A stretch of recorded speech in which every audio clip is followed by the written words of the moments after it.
Бүгін екінші турда кездескен сұрақтардың барлығын талдайтын боламыз. Бұл жерде де 4 есеп беріледі екен. Жалпы есепті шығаруға берілетін уақыт 2 сағат. Әрбір есеп үшін егер дұрыс шығаратын болсақ, 100 ұпай алу мүмкіндігіміз бар. Ондай болатын болса, бірінші есепке кірісіп кетейік. Бірінші есебіміз жалпы көше деген есеп екен. Бұл жерде не істеуіміз керек? Көшенің бойында солдан оңға қарай бірден 100-ге дейінгі нөмірленген 100 үй бар екен. Арманның үйі X-ші үй, ал дүкеннің нөмірі Y-ші үйде орналасқан. Көрші үйлердің арасында өту үшін 1 минут уақыт кетеді. Арман дүкенге барып келетін жолына қанша минут кетіреді дейді. Жалпы, біз соның арақашықтығын есептеп беруіміз керек те, жауап беруіміз керек осы сұраққа. Арман дүкенге барып келетін жолына қанша минут кетіреді? Бірінші жолда X мәні беріледі, ол Арманның үйінің нөмірі. Екінші жолда Y мәні беріледі, ол дүкен орналасқан үйдің нөмірі. Екеуінің мәндері жалпы 1-ден бастап 100-ге дейінгі 100-дің өзін алғандағы сандардың кез келгені болуы мүмкін. Яғни ол 1 болуы мүмкін, ол 100 болуы мүмкін, ол 88 болуы мүмкін деген сияқты осы аралықтағы орналасқан кез келген сан болуы мүмкін. Y мәні де тура сондай, яғни дүкен орналасқан үйдің нөмірі де тура сондай, 1-ден бастап 100-ге дейінгі аралықтағы кез келген сан болуы мүмкін. Ол жерде нақты айтып тұрған жоқ, что ол мысалдардың өзінен де қарасақ болады, что Арманның үйі кішкентай болып басталуы мүмкін, дүкеннің нөмірі үлкен болып аяқталуы мүмкін. Тура сондай сияқты Арманның үйі үлкен сан болуы мүмкін, дүкеннің нөмірі жалпы керісінше жүрген кездегі нөмір болуы мүмкін екен. Небі екеуі тең болуы да мүмкін екен. Сондай жағдайлардың барлығын қарастыруымыз керек, и біз ескеруіміз керек, что біз бір нүктеден екінші нүктеге баратын арақашықтықты есептеуіміз керек, и ол жақтан біз қайтып келе алуымыз керек. Сонда 5-тен 3-ге дейінгі 5-тен 8-ге дейінгі аралықты есептейтін болсақ, біз 3 минутта бара аламыз дүкенге, и оны қайтып келу үшін тура сол жолды жүремізді. Біз 3-ті 2-ге көбейте салатын болсақ, бізде 6 деген мән шыға кетеді. Ал мына жерде мысалға 20-дан жалпы алатын болсақ, 13-ті бізде 7 деген мән шығып тұр. Сол 7 деген мәнді 2-ге көбейте жіберетін болсақ, бұл бізде 14 деген мәнді шығарып бере алады екен. Бірақ та мәселе былай болайын деп тұр. Ол қалай келіп тұр? То есть кіші болып келіп тұр ма Арманның үйінің нөмірі дүкеннің үйінің нөмірінен, болмаса үлкен болып келіп тұр ма? Өйткені біз 13-тен 20-ны алатын болсақ, ол жерде -7 шығып кетуі мүмкін. Сондықтан ол мәнді ескеруіміз керек. Үлкеннен кішісін алып отыруымыз керек, болмаса біз бәрімізге белгілі EBS абсолют мәнге ауыстыру функциясын қолдана алуымыз керек. Ондай болатын болса, бір есепті бірге шығарып тастайық. Бірінші жолда біз мәндерді дұрыс енгізе алуымыз керек. Жалпы бұл жерде көріп тұрсыздар, input арқылы енгіздім, int арқылы оны бүтін санға ауыстырдым да x мәнін қабылдап алдым. Ол Арманның үйінің нөмірі. Келесі, ол y мәні, тура сол операцияларды орындаймын. Input арқылы енгіздім, int бүтін санға ауыстырдым да y мәнін қабылдап алдым. Келесі, екі үйдің айырмашылығын табу үшін бізде тағы да бір айнымалы пайда болды, ол distance деп аталды. Жалпы distance не істейді? Екеуінің айырмашылығын табады да, және де абсолют функциясын қолданады. Абсолют функциясы деген жаңағы, егер де біз оған кері санды беретін болсақ, мысалы -3 санын абсолют функциясына беретін болсақ, бізге 3 деген мәнді қайтарады. Тура сондай сияқты біз егер де абсолют мән функциясына 3 санын беретін болсақ, ол позитивті 3 санын бізге қайтарады. Сонда бізге абсолют функциясы үлкеннен кішісін алып, кішісін үлкеннен алып, бізге позитивті айырмашылықты тауып берейін деп тұр. Сондықтан да бұны қолдану арқылы біз арақашықтықты таптық, и барып келу уақытын есептеу үшін тағы да бір айнымалыны ардай салайық. Сөйтемізді біздің арақашықтықты 2-ге көбейте салатын болсақ, біз үйден дүкенге дейін баратын уақытты есептеп ала аламыз. Сонда дистанцты көбейтеміз 2-ге, и соны экран бетіне шығара салуымыз керек. Міне осылай біз бірінші есепте 100 балды оп-оңай ала алады екенбіз. Бұл жерде не қолдандық? Жалпы біз қарапайым ABS функциясын қолдандық. Бұл жерде не қолдандық? Жалпы ақпараттардың барлығын дұрыстап қабылдап алдық, ақпараттың барлығын дұрыстап экран бетіне шығардық. Болды, бізде 100 балымыз бар. Келесі есепке өте берейік. Екінші есеп оқу озаттары дейді. Бұл жерде математика пән мұғалім өз журналына есеп шығарған оқушылардың нөмірін жазып отырады. Оқушылардың нөмірін жазып отырады екен. Мұғалім кем дегенде К есеп шығарған оқушыларға 5 бағасын қоямын деп шешті. К есеп шығару керек. Қанша оқушы 5 бағасын алатынын табыңыз. Бірінші жолда не беріледі? Бірінші жолда К мәні беріледі. Ол 1-ден 1000-ға дейінгі аралықтағы кез келген сан болуы мүмкін. 5 бағасын алу үшін қажетті есептер саны ол бірінші жолда. Мысалы, мына жерде мұғалім 2 есепті шығарған оқушы үшін 5 бағасын қоямын деп шешкен екен. Ал келесі тестте бізде 3 есепті шығарған оқушы үшін 5 бағасы қойылады дейді. Енді келесі жолдарды оқып көрейік. Екінші жолда 1 бүтін сан n беріледі. Журналдағы жазылған сандардың саны болмаса оқушылардың нөмірі деп қарастырсақ болады. Өйткені нөмірлерін жазып отырды деп нешті ескертілген. Сандардың саны деп жіберіпті. Оқушылардың сандары деп қабылдайық. Сонда мысалға бүйтеді. 5 сан жазылған, 5 оқушының нөмірі жазылған деп айтсақ болады. Үшінші оқушы шығарды есепті. Бірінші оқушы 1 есеп шығарды. Үшінші оқушы тағы да 1 есеп шығарды. Екінші оқушы 1 есеп шығарды. Екінші оқушы 2 есеп шығарды. Сонда бұл жерде 5 бағасына лайықты болу үшін оқушы 2 есеп минимум шығару керек еді кем дегенде. Сонда бізде үшінші оқушы және де екінші оқушы 2 есептен шығарып отыр. Сонда біздің жауап 2 оқушы болу керек. Бірінші мысалда нөмірі 2 және үшінші оқушылар 2 есептен шығарып 5 бағасын алып отыр екен. Міне осылай. Келесі мысалды қарастыратын болсақ, 3 есеп минимум шығару керек дейді. 3 есепті кім шығарады? Соған 5 қоямыз. 10 мән жазылған екен. 10 есеп шығарылды деп айтсақ болады. Сонда бірінші оқушы 1 есеп шығарды. Содан кейін барып төртінші оқушы 1 есеп шығарды. Мына жерде 2 есеп шығарды. Содан кейін барып үшінші оқушы 1 есеп шығарды. Төртінші оқушы мына жерде үшінші есебін шығарды. Ол 5-ке лайықты. Төртінші есебін шығарып отыр. Бесінші есебін шығарып отыр. Мына жерде көріп тұрсыздар. Ал екінші оқушы мына жерде енді бірінші есебін шығарды.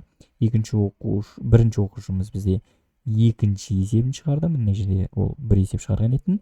Бесінші оқушы ол да бір-ақ есеп шығарды. Сонда бізге 5-ке лайықты болу үшін как минимум кем дегенде 3 есеп шығару керек едік та. И бізде төртінші оқушы, мына мысалда да көріп тұрсыздар, төртінші оқушы ғана 5 деген бағаға лайықты екен, 5 деген бағаны алады екен.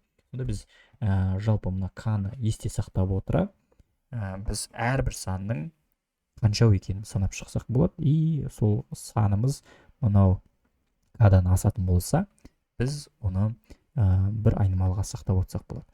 К-дан асқан сайын, болмаса тең болған сайын, сол айнымалылар, сол жалпы санның, оқушының сақтап отыратын болсақ, біз есепті шығарып тастай аламыз. Ондай болатын болса, есептің кодын бірге қарастырып өтейік. Жалпы біз мәндерді дұрыстап қабылдай алуымыз керек. Қайтадан айтамын, бұл жерде тура солай бүтін сандармен жұмыс істегеннен кейін біз инпут арқылы қабылдаймыз. Сөйтемізді бүтін сандарға ауыстырып, айнымалыларға беріп аламыз. К-ны бердік, n-ді бердік. Келесі n бүтін сан беріледі, ол бөлек. Келесі жолда, келесі жолда мысалға 1 деп жаңағы оқушылардың сандары беріледі. Сол сандар жалпы пробел арқылы, бос орындар арқылы бөлініп тұрады. Сондықтан біз ол келесі операцияны орындауымыз керек. Жалпы тізім құрып аламыз А деген. Оны тізім екені мынау list деген функция арқылы білдіріп отырамыз. И бітеміз. Input арқылы қабылдадық. Split арқылы әрбір санды бөлек қарастырамыз. Split арқылы жалпы былай ғой, егер сандардың арасында бос орын болатын болса, split арқылы аламыз да бөліп, жарып, олардың барлығын тізімге саламыз. Бірақ тізімге салмастан бұрын map функциясы арқылы бітеміз. Әрбір бөлінген, мысалы мына бөлінген санды int функциясы арқылы біз оларды сандарға ауыстырып шығамыз. Бүтін сандарға ауыстырамыз да, сонда біздің тізіміміз мынандай болады. Жаңағы жақшалар қойылады, сөйтеді ортасына үтірлері қойылады, сөйтеді кез келген осы тізімнің элементіне жеке жұмыс жасай аламыз. Элементімен жеке жұмыс жасай аламыз десек болады. Мысалы, мынау 0-ші индексте тұрған элемент, 1-ші индексте тұрған элемент и так далее. Кете береді. Міне бұл арқылы біз жалпы берілген жаңағы журналдағы жазылған оқушылардың нөмірін тізіп жазып алдық, тізімге орналастырдық десек болады. Енді былай, оқушылардың есеп шығарғанын сан сақтау үшін тағы да бір сөздік арнап қоямыз. Сөйтемізді біз әрбір оқушының мысалға 1 деген қанша рет кездесті, 2 деген қанша рет кездесті, 3 деген қанша рет кездесті, соны анықтау үшін мынандай сөздік құрылымды қолданамыз. Сөздік дегенде тура сондай әрбір индекспен жұмыс істесек болады, болмаса оның индексін біз өзіміз анықтасақ болады. Әр оқушының шығарған есеп санын санау үшін мен цикл арқылы жалпы мынау тізімнен өтіп шығамын. Тізімдегі әрбір элементті студент айнымалысына жазамын да, оны былай тексеремін. Егер де ол жаңағы алынған сан мынау біздің сөздікте бар болатын болса, біз оның санын өсіреміз. Яғни мысалы 1 деген оқушы жаңада есеп шығарған болатын болса, біз оның санын тағы да 1-ге өсіріп отырамыз. Дұрыс қой?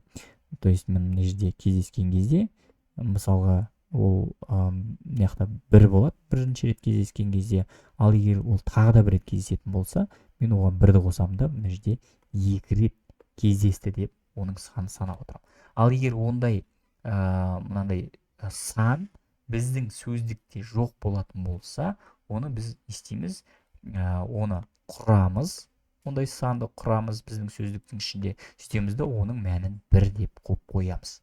То есть мына жердегі бірінші рет кездескен кезде айтамыз, ол жерде сөздікте бұл бірінші рет кездесіп жатыр. Ал келесі рет кездескен кезде біз оның мәніне тағы да 1 мәнін қосып отырамыз.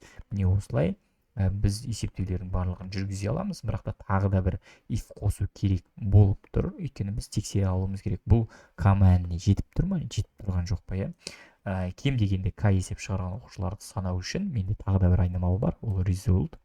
И мен былай санаймын. Жалпы count in count values, то есть мен мынау сөздігімнің мәндерінің ішінде counттарын аламын да, яғни мәндерін countқа сақтаймын да, сөйтемін да бүйтемін. Егер де менің мәндерім k-дан үлкен немесе тең болып қойған жағдайдың өзінде, мен результатыма, яғни нәтижеме 5 қоятын оқушыларына 1-ді қосып отырамын. Бұл негізі бөлек циклға емес, мына циклдың ішінде де орналастыра беруге болады. Ол ешқандай кедергі болмайды. Мына жерде түсінікті болу үшін бөлек жазылған. Содан кейін барып, бүкіл элементтермен жүгіріп шықтық. Сөйтеміз де бітеміз, нәтижені шығару үшін жалпы біз результатты, жаңағы 5 алатын оқушыларымыздың тізімін, жалпы санын экран бетіне шығара саламыз. Енді бұл жерде не қолдандық дейтін болсаңыздар, бұл жерде біз құрылымдармен жұмыс істей алуымыз керек екен. Жалпы қарапайым операциялар, қайтадан мәндерді дұрыс қабылдай алуымыз керек. Бір жолдағы берілген мәндерді дұрыс қабылдай алуымыз керек. Тізімдермен жұмыс істей алуымыз керек. Сөздіктермен жұмыс істей алуымыз керек екен. Сөздіктің кілті қайсысы, мәні қайсысы, олармен де жұмыс істей алуымыз керек екен. Міне осындай екінші есеп, осылай жазып шығатын болсақ, біз қайтадан 100 балын алу мүмкіндігіне ие боламыз. Бұл жерде әрбір санды біз санап отырмыз. Ол бірінші рет кездесетін болса, 1 мәнін сақтап отырамыз оның ішіне. Ал егер де ол тағы да 1 рет кездесетін болса, оның мәнін өсіріп отырамыз. Міне осылай. Бұл екінші есеп. Үшінші есепке өтейік. Бұл жерде кішкене күрделі есептер болайын деп тұр. Бұл жердегі мәндеріміз, бұл жердегі есептің өзін түсінуге де кіші уақыт керек. Қараңыздар, бұл былай дейді. Бір саптың бойында n оқушы тұр дейді. N оқушы тұр. Әр оқушының оқитын сыныбы SI белгілі. Келесі 2 шарт орындалатындай оқушылардың мүмкіндігінше көп топқа бөлу керекпіз. Әр топтың оқушыларында сапты қатар тұруы қажет. Осы сапты бұзбауымыз керек. Басқаша айтқанда, әр топ қатар тұрғанда оқушылардан құралады. Бір сөзбен айтқанда, осы сапты бұзбауымыз керек, орындарын ауыстырып жібермеуіміз керек. Екіншісі, бір сынып сыныптың оқушылары міндетті түрде бір топта болуы қажет. Мысалы, мына бірінші сыныптың оқушысы болатын болса, бұны біз мынау бірінші сыныпта оқитын оқушымен бірге орналастыруымыз керек болып тұр. Мынау 4 пен 4 бірге орналаса береді.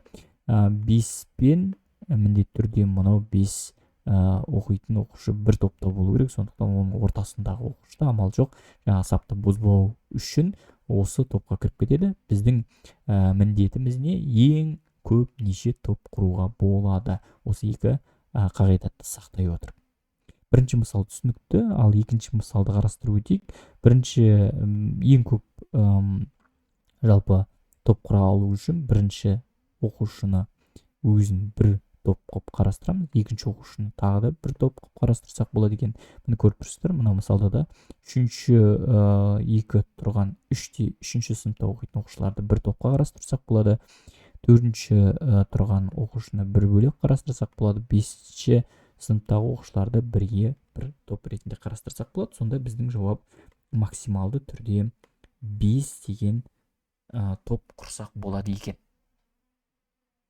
Бұл түсінікті болған шығар, бірақ та мына жердегі лимиттарымызды да қараңыздар.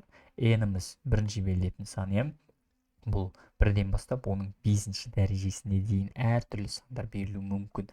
Ал N-іміз, N әртүрлі санымыз, екінші жолда берілетін, бұл бірден бастап 12-ші сыныпқа дейін ғана жалғасады екен. Яғни қайталана беру мүмкін. Енді бұл жердегі логиканы былай да шығарсақ болады. Негізінен жүйе болған кезде тексеріп барлық тесттерінен қарастырып алуға да болатын еді, бірақ та бір шешімін көрсетейін, ол тайм лимит болмаса мынау шектеулерден өте ме, өтпей ме, толық шешім бола ма, оны тексере алмадық, бірақ та бір шешімі былай болайын деп тұр. Қараңыздар, егер де мен мынау қағидатты, бірінші қағидатты сақтадым деп есептейтін болсам, бірінші қағидат ол біз мына сапты бұзбауымыз керек, орындарын ауыстырмауымыз керек. Ал екінші қағидатымыз былай дейді: бір сыныпта оқитын оқушылар міндетті түрде бір топта болуы қажет дейтін болсақ, біз былай есептесек болады. Әрбір оқушының өзіне жалпы қай жерде орналасты, қандай отрезкте орналасты и қандай минималды топта орналастырып қойсақ болады деген сияқты сұраққа жауап беруіміз керек болып тұр. Мысалға, мына жерде мен мына оқушыны бір топқа орналастырсам болады. Бұны бір деп жазып алсам болады. Ал мына екеуін негізінен екінші топ деп қарастырсам болады да, бірақ та келесіне қарайтын болсақ, бір бізге бетеді. Біз мына топқа қарай алмаймыз, өйткені мен мына топтың ішіне кіргізіп жіберуім керек мына жердегі тұрған оқушыларды, өйткені мынау бірмен бір топта болу керек деймін да, мен амал жоқ, бұлардың барлығын бір-ақ топқа орналастыра аламын. Сонда мынау бірінші кездескен бірдің нөмірі, болмаса тобының нөмірі бізге көп мәлімет берейін деп тұр. Тура сол сияқты енді бізде бірде аяқталғаннан кейін келесі тобымыз бізге мына екеуі келесі топты анықтап берейін деп тұр. Келесі бөлек сан болғанымыз бізде келесі тобымызды анықтап берейін деп тұр. Мысалы, мына 3 болайын деп тұр. Мына 4-ші болатын еді, бірақ та келесі кездескен 5-іміз қайтадан алдындағы 5-тің нөмірін өзіне жазып алса болады. Сонда бізде мына жерде 3 топ максимум, онда минимум құра алады екенбіз. Ең көп қой бізде, минимум емес, көбін анықтауымыз керек. Міне осындай код жүзінде қалай жазамыз дейтін болсақ, келесі кодты талқылап тастайық. Осылай бір-бірден түсінуге тырысайық. Енді бұл кодты, бұл енді күрделі есептердің бірі. Бұндай есептерді әбден шығарып жүрген адамға оңай кетеді. Және де бұның айтып жатқаным, жаңағы мысалға тайм лимиттері болатын болса, мынау жағдаяттарда, мысалға оның 5 дәрежесіндегі берілген мәліметтерде біздің код толықтай 100 балға өте ме, өтпей ме, сол жағдайда жүйеде тексеріп көру керек. Оның да оптимальный версияларын ұсынуға болады, бірақ та ең қарапайым нұсқасында талдап тастайық. Бізде былай болады: оқушылардың санын n-ге енгіземіз. Одан кейін барып оқушылардың сыныптарын берілген тізімді classes тізіміне енгізіп аламыз. Бұл жерде тура жаңағы операциялар бізге сандар беріледі әртүрлі. Мысалы 1, 2, 2, 1 деп ортасында пробел арқылы жазылғандықтан, бос орын арқылы жазылғандықтан біз input арқылы енгіземіз. Split арқылы оларды бөліп аламыз. Әрбір берілген санды int функциясы арқылы, map функциясымен қоса әрбір енгізілген санды int арқылы тізімге бүтін сан ретінде орналастырып алдық. Келесі операциямыз dp i екінші оқушының дейінгі ең аз топ санын анықтау үшін тағы да бір тізімді арнап аламыз. Мен мұнаны өшіріп алайын, бізге кедергі болмай қойсын. Бұл жерде екінші оқушыға дейінгі ең аз топ санын есептеп отырады екен біз. Енді қараңыздар, бұл жерде есептеп отыру үшін барлығын n сан болатын болса n 0 жазып аламыз да осы dp тізімін бізге құрастырып аламыз. Енді былай болады, last seen, яғни соңғы рет қашан кездесті, қандай топ санымен кездесті деген тізім тағы да біреу құрып аламыз. Сыныптардың соңғы рет кездескен индексін өзімізге жазып отырамыз. Ол үшін тағы да бір тізім құрылады. Ол last seen, соңғы рет көрінген индексі деп аталдық. И олардың барлығын -1 ретінде қарастырамыз. И бұл жерде сыныптардың саны жалпы 13 болғандықтан, жаңағы 1-ден бастап 12-ге дейінгі индексті қолданғандықтан біз 13-ке көбейтіп аламыз. 13 санды қарастырамыз деген сөз. Енді бірінші оқушы үшін алғашқы топты құрамыз. Бізде 4-ші индексте орналасқан оқушымыз ол бірінші топта орналасады. Ол сөз жоқ. Бұл жердегі бірінші оқушымыз бірінші топты құрастырады. Келесінде біз бітеміз. Сол оқушымыз, 4-ші орында тұрған оқушымыз 1 болатын болса, 1 деген сан болатын болса, бірінші оқушыға біз 0 деген санды қойып қоямыз. То есть ол 0-ші индексті кездесті деп оның индексін анықтап алдық. Енді оқушылардың цикры арқылы тексереміз. Біз i-ді 1-ден бастап 12-ге жаңағы n-ге шейін жүгірейін деп тұрмыз. Бүкіл элементтерін қарауымыз керек. Алдымен ағымдағы оқушының жеке топқа қосамыз. Біздің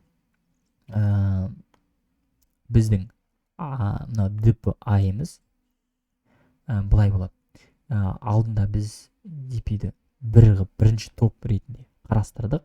Енді келесі тобымыз бізде алдыңғы топқа +1 +1 ретінде қарастырамыз. Яғни біздің тобымыздың саны мынаған келген кезде 2 ретінде қарастырады.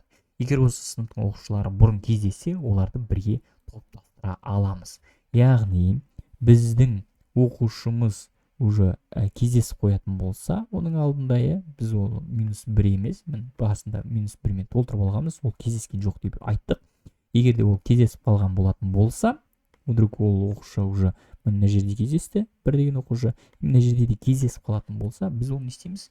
Біз бұрын көрінген сынып оқушыларын ағымдағы топқа қосуды тексереміз. Қалай тексереміз? Біз былай қыламыз. Мына жерде мысалға мынау 2 болып өзгерді, мынау 2 болып өзгерді. Сөйтеміз де мына жаққа кеп қалған кезде мысалға да бұл былай дейді. Егер де мынау 1, оның тобы мысалы 3 болып өзгеру керек қой. 3 болып өзгереді да, егер де 3 деп қарастырады. 3 деп қарастырады да бүйтеді. 3-ті мына жаққа қояды, сөйтеді де айтады. Бұрында кездескен кезде қанша еді дейді. Бұрында кездескен кезде біз ол жерге индексін жазып кеткен едік. Индексі 0 етін. Ал 0-де бізде dp-ның ішінде не тұр? 1 саны тұр. Яғни 1 кішкентай ма, 3 кішкентай ма?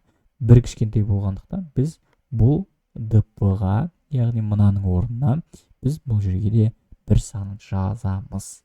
Сонда әрбір бір кездескен сайын, бірнеше сандар тұрды, бір кездесіп қалатын болса, сол 1-ді мына жаққа жазып кетейін деп тұрмыз ғой, өйткені олардың барлығы шарт бойынша бір топта болу керек екен. Міне осындай ағымдағы оқушының сыныбын соңғы рет көрген позицияны жаңартамыз. міндетті түрде ол қай жерде кездесті оның индексін жазып отыру керек. Одан кейін барып экран бетіне біз нәтижені шығаруымыз керек. Ол бүкіл элементтердің барлығын жүгіріп шыққан кезде біз барлық максималды топтарды біз осы dp-ның ішіне жазып отырмыз. n-1 дегеніміз бізде n элемент болатын болса, біз 0-ші индекстен бастап жүгіріп келдік. Әрбір индексіміз, n-ші элементтің индексі негізінен n-1-де сақталады. Сондықтан соны экран бетіне шығарамыз. Міне осындай қарапайым емес, негізінен әжептәуір есеп болайын деп тұр. Есеп болған көрінеді, и получается бұяқта осы кішігірім операциялар арқылы сіздер топтарды есептеп біраз балл алсаңыздар болады. Так, ары қарай кеттік. Төртінші есеп, төртінші и соңғы есеп. Төртінші есебіміз негізінен үшінші есепке қарағанда кішкене оңайырақ та болатын сияқты, бірақ та негізінен есептердің деңгейі бұл жерде мынау затпен ақ шектеп тастайды бізді. Өйткені біздің егерде көп цикл қолданып кететін болсақ, көп орын қолданып кететін болсақ компьютер жадында, біздің мынау шектеулерден 1 секунд уақыт шектеуі, жады шектеуі ешқайсысынан өтпей қалуымыз мүмкін. Сондықтан да біз мұқият болуымыз керек. Қандай код жазсақ та максималды жазу үшін сіздер ең оптималды вариантта ұйымдастыра алуыңыз керек. Енді бұл есептің белгіні оқып көрейік. Бірегей дүкен дейді. Таңғажайып жерде бірегей заттар дүкені ашылды. Онда әр заттың бағасы әртүрлі болады. Бірінші заттың бағасы 1 теңге, екінші заттың бағасы 2, үшіншінікі 3, солай шексіз жалғаса береді. Әр зат бір данада ғана кездеседі. Бір күні Таймас осы дүкеннің тамаша тауарлары туралы естіп, соған баруды ұйғарды дейді. Оған М бірегей заттар алу қажет болады. М бізде маңызды. Бірақ ол дүкенге барғанға дейін Н зат сатылып кетті. N затымыз сатылып кетеді, M затымыз алуымыз керек. Олардың әрқайсысы өзінің ерекше бағасы болады. А1-ден бастап А-нге дейін. Бұл Таймас осы заттарды сатып ала алмайтынын білдіреді. Ең бірегей заттарды сатып алу үшін Таймастың ең аз қанша теңге болу керек. Кеттік ондай болатын болса, бірінші жолда белгіледі 2 сан N, бірінші N белгіледі, содан кейін M белгіледі. Дүкендік сатылып кеткен заттар саны және Таймас сатып алғысы келетін заттар саны беріледі. Екінші жолда n бүтін сан беріледі. Бұл уже сатылып кеткен заттардың бағалары. Ал бізге Таймасқа m бірегей заттарды алу үшін керек ең аз ақшасын жалпы тауып беруіміз керек. Мысалға бірінші мысалды да қарастырып отырайық. Мынандай түсініктеме беріп қойған әп-әдемі. Сатылып кеткен заттарымыз 5n, мынауымыз n, бірінші тұрғанымыз n, бұлай жазып қояйын. Екінші тұрғанымыз m, 6 зат сатып алуымыз керек Таймас үшін. Енді бірден бастап шексіз кете беретін бізде элементтеріміз бар. Сонда бізде егерде бұлай жазатын болсақ, 1, 2, 3, 4, 5 осылай жалғастыра беретін болсақ, бірден басталады деді ғой. Кете береді, шексіз кете береді деді. Сонда бізде былай дейді, бірінші элемент, басқа түсті де алып аласылай. Бірінші элемент ол сатылып кетті дейді. Өйткені мына беріп тұр. Бірінші элемент сатылып кетті, төртінші элемент сатылып кетті, бесінші сатылды, жетінші сатылды, және 9-шы сатылды. Сонда егерде бұл заттарды аламайтын болсақ, біз қалған заттардың барлығын аламыз деген сөз, бірақ та біз m элемент алуымыз керек. M элемент алу үшін жалпы біз былай қыламыз. Біз аламыз 2-ні, біз аламыз 3-ті, біз аламыз 6-ны, біз аламыз 8-ді, 10-ды, 11-ді. И осылардың барлығын мән қосып шығатын болсақ, біздің Таймас алатын элементтердің бағасы 40 болады екен. Міне осылай есептің шығарылуына жол берейік. И оның қандай ерекшеліктері бар, соған да тоқталып өтейік. Жалпы бізде бір функция бар, def min money needed дейді. Бұл жерде n беріледі, m беріледі, және де тізім берілейін деп тұр. бұл жердегі сатылып кеткен элементтеріміз бар тізімді береміз. Енді бұл жерде сатылып кеткен элементтерімізді жиынға сақтап аламыз бірінші. Одан кейін барып былай қыламыз. Бірінші заттың бағасы 1 теңге екенін білеміз. Таймасқа қажет болатын ақшаның барлығын есептеу үшін бізде total money жаңағы айнымалысы болады. Одан кейін барып таймас сатып алған заттардың санды санап отыруымыз керек. Ол m-нен асып кетпеу керек. Ровно m болу керек. Таймас m зат алғанға шейін іздейміз. Мысалы алған жерде 0-ден бастаймыз. 0-іміз m-нен кіші болғанға шейін біз элементтердің барлығын сатып алуымыз керек. Егерде дейді, осы циклдың ішінде назар аударамыз бос орындарға. Егерде біздің бағамыз ол сатылып кеткендер тізімінде болмаса жиында болмайтын болса, not in деп тұр, болмайтын болса, кетпесе оны біз бағасын өзімізге қосып аламыз. Және де бір зат сатып алдық деп мынау bought items сатып алған заттар санын арттырамыз. Одан кейін барып, қазір біздің бағаны, жаңағы элемент үшін бағаны несеміз өсіріп отырамыз. Бұл циклдың ішінде.